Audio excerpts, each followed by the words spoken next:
Ry ava-malala, vonatra ho an'Andriamanitra irery ihany ary fivaliana ho anay ny manonina ny anaran'i Kristy, fiadanan'i Kristy, fahasoavan'i Kristy ho aminao sy ny ankonanao izay rehetra manaraka izao fandarana mahafinaritra izao. N'Andriamanitra irery ihany ny voninahitra ary ho anao sy ny ankonanao kosa fahasoavana sy fitahiana manambiampy avy amin'izany tompo sy mpamonjy ny tenantsika izany. No hevitra lehibe amin'ity androany ity indray ny andro faharoa dia ny hoe fanantenana mahafinaritra. Ry ava-malala, betsaka ny toe-javatra izay mety efa nitranga teo amin'ny fiainanao. Nanantena zavatra ianao kanefa tsy nisy izany. Niandry ianao tsy tanteraka izany ary nisy toe-javatra tsy nahafinaritra taminao satria nandiso fanantenananao ny zavatra rehetra. Androany dia hiresaka mahakasika amin'ny fanantenana isika.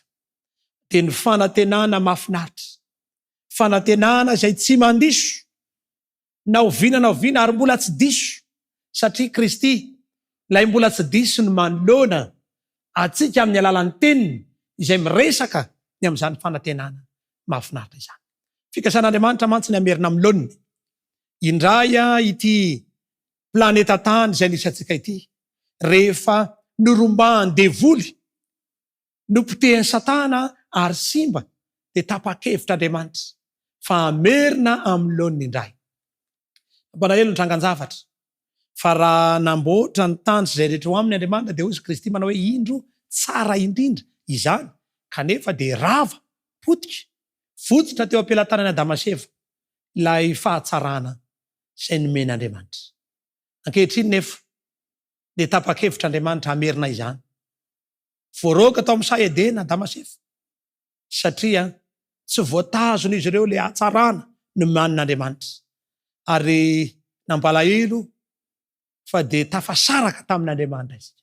Na izany aza nefa dia misy ny vaovao mahafaly. Voalaza ny soratra masina ao amin'ny filazantsara ny Jaona 1.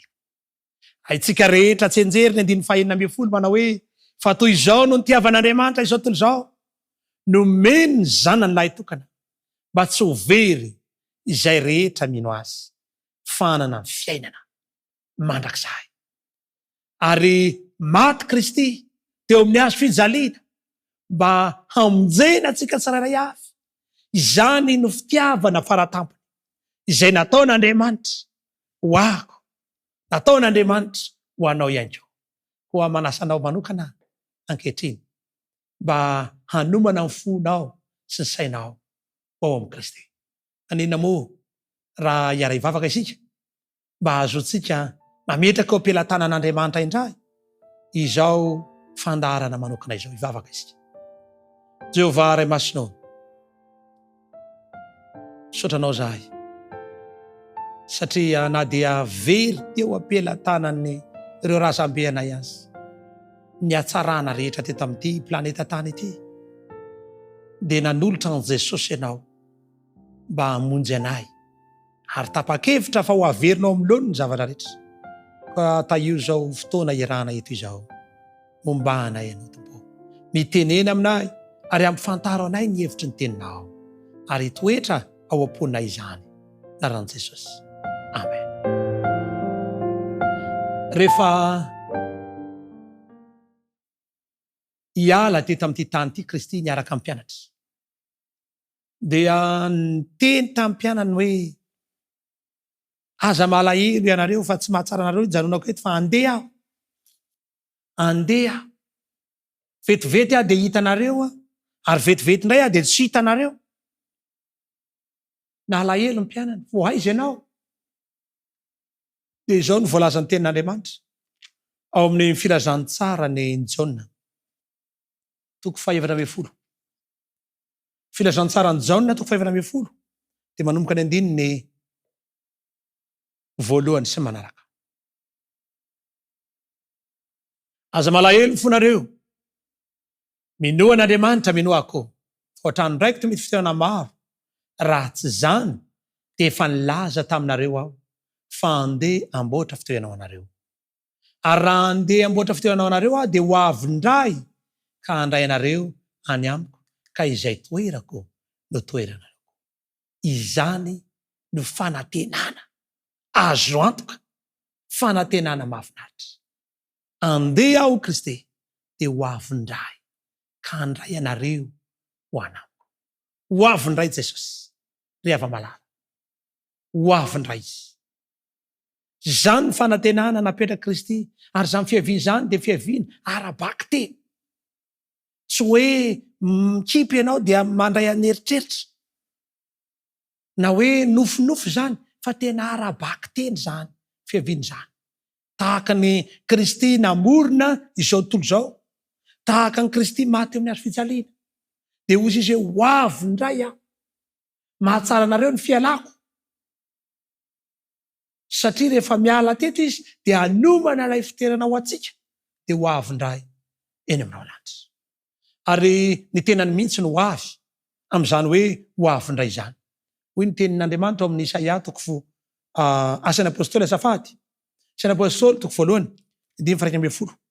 Dia ozy ny tenin'Andriamanitra ao anatin'izany teny izany: iny Jesosy izay nampiakarina niala aminareo iny dia mbola ho avy indray tahaka ny nahitana azy niakatra any an-danitra. Variana mpianatra, rehefa tonga teo amin'ny tendrombohitra izay andaozany amin'ny mpianatra Kristy dia niakatra nakany an-danitra izy. Variana teo mpianatra nitazana azy niakatra. Dia nisy anjely teny amin'ny raona izay niteny tamin'ireto mpianatra reto hoe: ry lehilahy Galiliana, nahoana ny variana miandrandra mijerinanitra ianareo? Fa iny Kristy izay nakarina iny dia mbola ho avy tahaka ny nahitanareo azy. Ny anjely dia resy lahatra fa mbola ho avy Kristy. Kristy moa dia efa niteny ho avy indray aho. Ary eto dia tahaka ny nahitana azy niakatra any an-danitra no hiaviana indray. Ary zany fiaviana zany dia hitany maso rehetra. Hoy ny tenin'Andriamanitra Apokalipsy 1:7: indro izy avy amin'ny raona ary ny maso rehetra dia ahita azy. Ahita izany fiaviany Kristy izany. Ny mason'olombelona rehetra izay manamaso rehetra, ny masoko, ny masonao, izay rehetra manamaso dia afaka ahita izany fiaviany Kristy izany. Hoy ny tenin'Andriamanitra: enina dia nandefina azy azy. Aiza moa ireo nandefina an'i Kristy? Efa maty. Kanefa dia mbola afaka ahita izany fiaviany Kristy izany rehefa ho avy izy.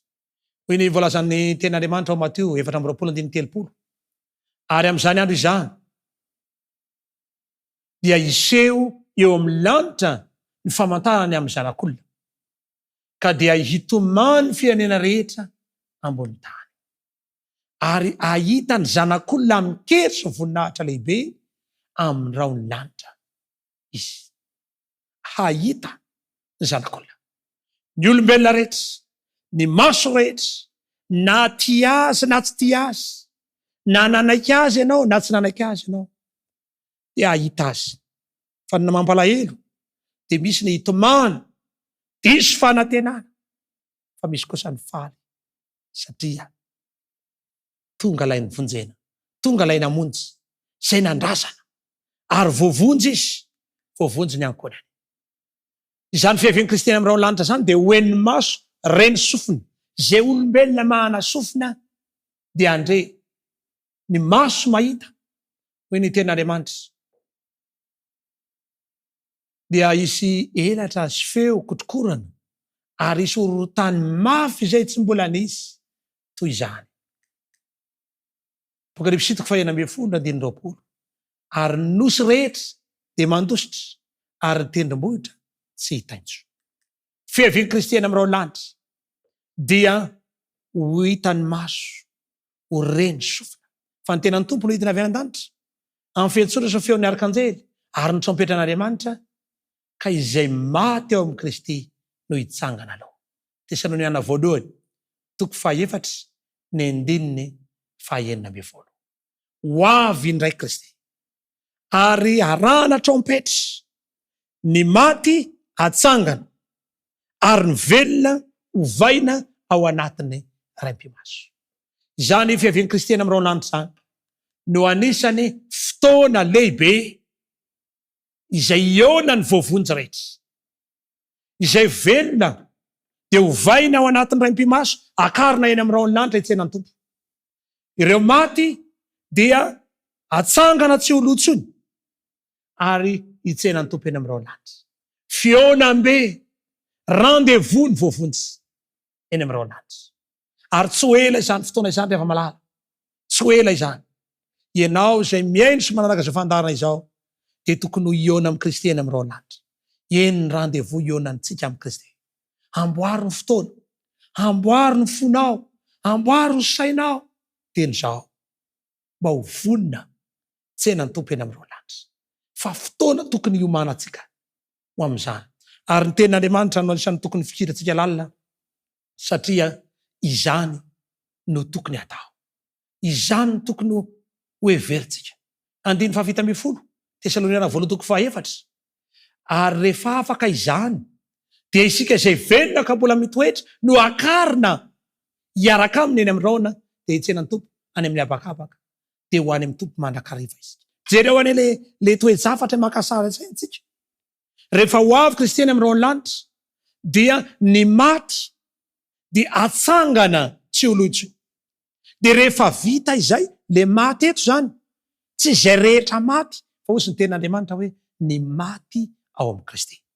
Izay maty tamin'ny fampona n'Andriamanitra, maty tamin'ny fanarahana ny tenin'Andriamanitra, maty tamin'ny fahamarinana, nanaiky an'i Kristy tamin'izy mbola velona, nandray an'i Kristy tompo sy mpamonjy ny tenany, nitandrina ny ditany, niaro ny tenany tamin'ny faharatsiana. Ireo le antsoina hoe maty ao amin'ny Kristy. Dia rehefa natsangana ireo, rehefa vita izay, dia tsika izay mbola velona ka mitoetra. Jereo tsara le hoe mitoetra ao amin'ny Kristy. Mitoetra amin'ny fahamarinany. Mitoetra amin'ny tenin'Andriamanitra, mifikitra amin'izany. Isika izay velona ka mbola mitoetra dia akarina hitsena azy eny amin'ireo lanitra. Tsy ny olombelona rehetra, tsy izay rehetra manao hoe tompoko dia hiditra amin'ny fanjakan'Andriamanitra, tsy ariava, fa izay mitoetra amin'ny tenin'Andriamanitra, izay mitoetra amin'ny fahamarinana. Ary izay no ilayntsika mianatra ny tenin'Andriamanitra, satria mila mitoetra ao amin'ny tenin'Andriamanitra isika. Mila mitoetra amin'ny fahamarinana isika. Ireo no akarina hitsena azy eny amin'ireo lanitra. Ampifaliana lehibe amin'izany fotoana izany no ionana. Mba ray saran-tsaina hoe ianao miaraka amin'ny vadinao sy ny zanakao, fampitatana hitsenany tompo eny amin'ireo lanitra, tsy misy tavenana iray azy ianareo mianakafy, ifandray tanana ianareo mianakafy, hitsenan'i Jesosy eny amin'ireo lanitra. Aza adino nefa fa tsy misy trosa izay tsy tokony ho voaloha afa-tsy ny fitiavana. Aoka hifankaty isika fa zanak'Andriamanitra, tsisy toerana ho an'ny fahavalo any an-danitra, tsisy toerana ho an'ny mpiady lava any an-danitra, mpamon'olona, mpandainga, mpangalatra, mpierina, mpiavinavina, mpiteny ratsy, tsisy toerana ho an'izany any fa ny fifankatiavana. Ka raha sanatria mbola misy olana ny fianakavianao, alamio, regleo ny olanao amin'ny fianakaviana. Raha mbola misy olana eo aminareo mivady, alamino zany. Hoy ny tenin'Andriamanitra hoe amin'izany andro zany dia misy mpivady, ny ray ho raisina, ny ray tavela. Sanatria mivava ve mba niara-mivavaka ihany nareo mivady, ny anankiray ny raisina, ny anankiray tavela. Dia izy aminareo mivady no tavela. Misy mirahavavy any an-tsaha, eo ampitoto vary, ny ray ny raisina, ny ray tavela. Misy olona mety ny ray miaraka fiara atao anaty tomobila, miaraka vetsy averoa mpinamana tsy mifankafohy, ny ray ny raisina, ny ray tavela. Aoka tsy misy zavatra tsy ho voaloha, izany hoe tokony ho reglena izay tokony ho reglena ny olana rehetra dia tokony halamina. Aoka hifankaty isika ry malala, aoka ifankatytsika satria zanak'Andriamanitra isika. Tsy tokony mifandrafy, tsy tokony mifanenjika. Satria ny tanjo an'Andriamanitra dia ny fianakaviana rehetra dia ho voavonjy avokoa. Tokantrano tsirairay avy dia ho voavonjy rehefa ho avy ny tompo. Korintiana voalohany 10 dia iny andininy 2:10 sy ny 3:10 dia hoy ny tenin'Andriamanitra. Fa vetivety toy ny indray-pimaso rehefa maneno trompetra farany dia hovaina isika rehetra. Fa ho tsofina ny trompetra ary maty atsangana tsy oloha intsony ary isika hovaina. Fifaliana lehibe ane zany rehefa malala. Ao anatin'ny fotoana fohy rehefa ho avy Kristy amin'irao lanitra, ny maty atsangana tsy oloha intsony. Fa isika hovaina ao anatin'ny ray-pimaso. Hovaina tsy mety loha intsony. Satria ty tenantsika mety loha ty tsy afaka hitafiny tsy fahalovana. Dia hovaina zany. Tsy hoe rehefa ho avy Kristy zany dia eo ianao hovaina tsy manota intsony, tsy manao ratsy. Tsy izay le izy. Fa hovaina tsy mety loha intsony. Fa ity mety loha ity dia tsy maintsy hitafiny tsy fahalovana. Ary ity mety maty dia tsy maintsy hitafiny tsy fahafatesana. Amboarin'Andriamanitra izany tsika. Velomatreo ny fahafatesana. Velomatreo ny tahotra, ny orooro, ny alahelo. Tesaloniana 2:1, ny 9:7. Ny mampalahelo. Ireo izay tsy manaiky an'Andriamanitra dia izao ny zavatra mitranga. Tsy manaiky ny filazantsara dia izao ny zavatra miandry azy. Tesaloniana 2:1, ny 9:7 sy ny 8. Ary amin'ny afo midedadeda no amalian'Andriamanitra izay tsy manaiky ny filazantsara any Jesosy tompontsika. Amin'ny afo midedadeda ny amalian'Andriamanitra izay tsy manaiky ny filazantsara. Torina amin'ny fahamarinana. Tsy mety izy. Lazainy aminy soratra masina enony fotsiny, imemezany fotsiny. Dia ozy ny tenin'Andriamanitra. Amin'ny afo midedadeda no amalian'Andriamanitra izay tsy manaiky azy. Zao ny fotoana tokony ararotsika anekena an'Andriamanitra ho tompo mpamontsy ny tenantsika. Inona ny mbola mahavarina anao ankehitriny? Inona ny mbola mahasondrina anao sao dia varina mihinana sy misotro mifaly avetsavero ianao? Fa manokana ny tenanao an'Andriamanitra. Indro Andriamanitsika izay nandrasantsika dia hamonjy atsika hoy ny Isaia 10:7. Isaia 10:7. Indro ny Andriamanitsika izay nandrasantsika hamonjy atsika. Ho an'ny olona niandry ny fiavian'i Kristy. Ho anao raha vonona ianao miandry ny fiavian'i Kristy, manamboatra ny fiainanao hifanaraka amin'izany. Tsy ho ela dia ho avy Jesosy rehefa malala. Hampifanarao amin'izany ny fiainanao, toetranao, ny fiteninao, mandehana mivavaka, manatona an'Andriamanitra. Fa ny programa an'Andriamanitra dia hamonjy ianao. Anangana amin'ny maty, raha sanatria maty ianao, ny havanao be dia be mifahoriana ankehitriny.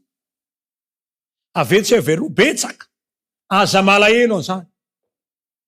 Aza mijanona amin'ny alahelo ao ianao dia marary fo ao, dia kivy, dia ketraka. Hoy Kristy aza malahelo ny fonareo. Raro ny ramitomany tsy malahelo tsika aloha, normal zany satria olombelona.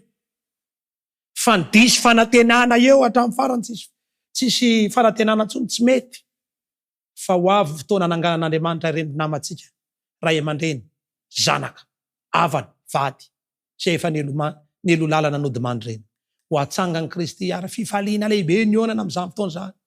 Satria tafahoana ireo voavonjy.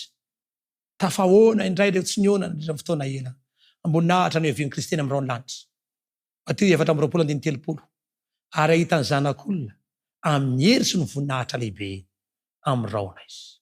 Amin'ny voninahitra ny ionana amin'ny Kristy. Ary anetriketrika izany fionana amin'ny Kristy izany.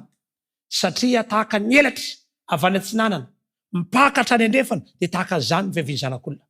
Mateo 4:7. Tena makotrokotroka mihitsy. Tsisy olombelona izay tsy ahita izany.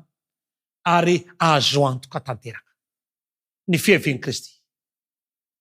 Satria tenin'Andriamanitra dia milaza amintsika fa ho avy Jesosy. Izy mihitsy no efa nilaza an'izany. toko faharoa ny 110 dia hoy ny ten'Andriamanitra, miandry ny fanantenana mahafinaritra sy ny fisehoan'ny voninahitr'Andriamanitra lehibe sady mpamonjy atsika te Jesosy Kristy. Dia ava malala, aza malahelo fonareo Kristy ho avy indray Kristy. Fa ny fanontaniana mipetraka dia ny hoe miandry izany fanantenana mahafinaritra izany. Tena miandry venao, vonina venao izay hisehoany voninahitr'Andriamanitra Kristy seho eny amin'ireo lanitra indray Jesosy. Ho avy indray Kristy. Raha malahelo ianao ankehitriny, raha ketraka ianao amin'izao fotoana izao, raha diso fanantenana ianao amin'izao fotoana izao, malahelo mitanondrika ianao, mitomany no fisarahana mantany satria nandiso fanantenana anao ny zavatra rehetra. Dia ava malala, hoy Kristy ao amin'ny Jaona 1:20, 2:20. Jaona 1:20, 2:20 dia hoy ny ten'Andriamanitra. Hoy Jesosy taminy, raha tiako hitoetra izy mandra-piaviko, ahoanao iny zany fa manaraha. Miantso asa ianao Kristy mba hanaraka azy. Raha te ho tafatoetra ianao amin'izany fiaviany Kristy eny amin'ireo lanitra izany, manaraha an Jesosy.